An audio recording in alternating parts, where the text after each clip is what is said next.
Hello, Joe from Joe K Models here.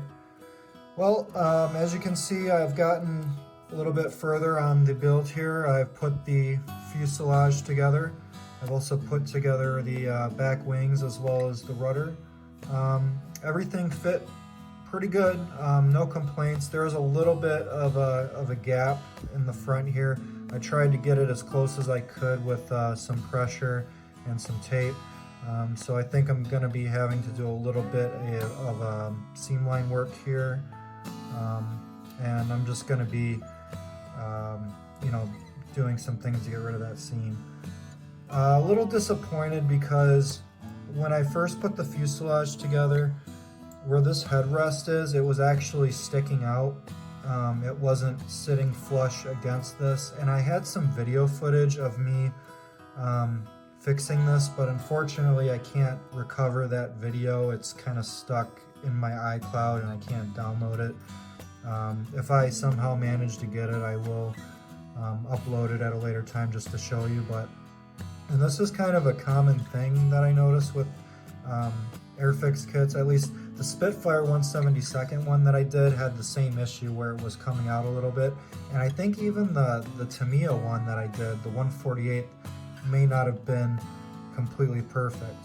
So basically what I did to reconcile this was I got some super glue, and I just used some super glue on a toothpick, and then I also had this Instaset accelerator, and I put the super glue here. I pushed this here into where I needed it to go, and then I took this, I touched it with the toothpick as well, and then I just touched the toothpick there so that it froze it into place.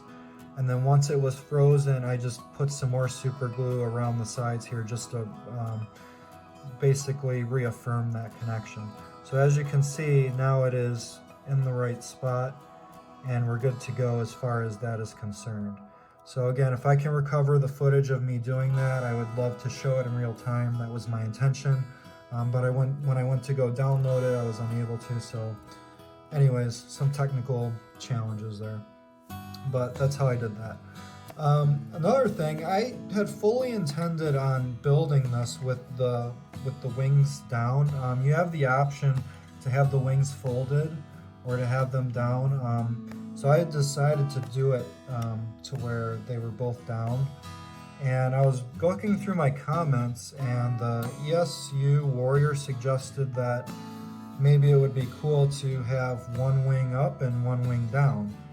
And so I took a look around, and sure enough on the internet I saw one or two examples of that, and I thought, hey, that might actually be kind of cool. So I started doing work on that. As you can see, this piece is going to go here, and then this piece is going to fit,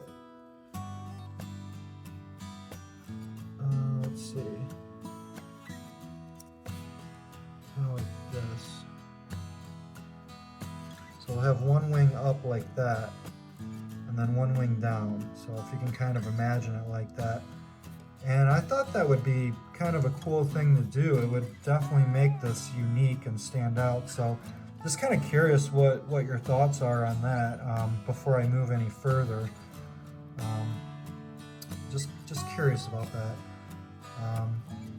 So I got the wings put together. The fit on this has been pretty good so far. It's not perfect. It's not fitting together like butter. I mean, some pieces are like this. The back tail fit together pretty snugly. I don't even think I'm gonna have to use filling on there. I might, I haven't decided yet. And then, this shouldn't be too complicated to rescribe the panel lines and then sand these in here. Like I said, I'm expecting to have to use some filler, especially on the front here, and then there's some rescribing I'm going to attempt to do there as well. So all in all, so far I'm really enjoying this build. The newer tooling on this kit is, I can definitely tell a pretty good difference with it.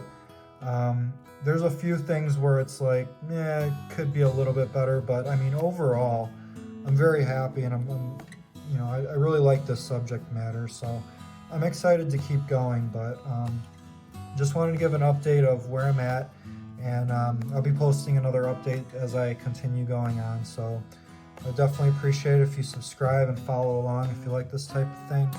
And I'll catch you on the next episode on what I'm working on with my workbench. This is Joe from Joe K Models.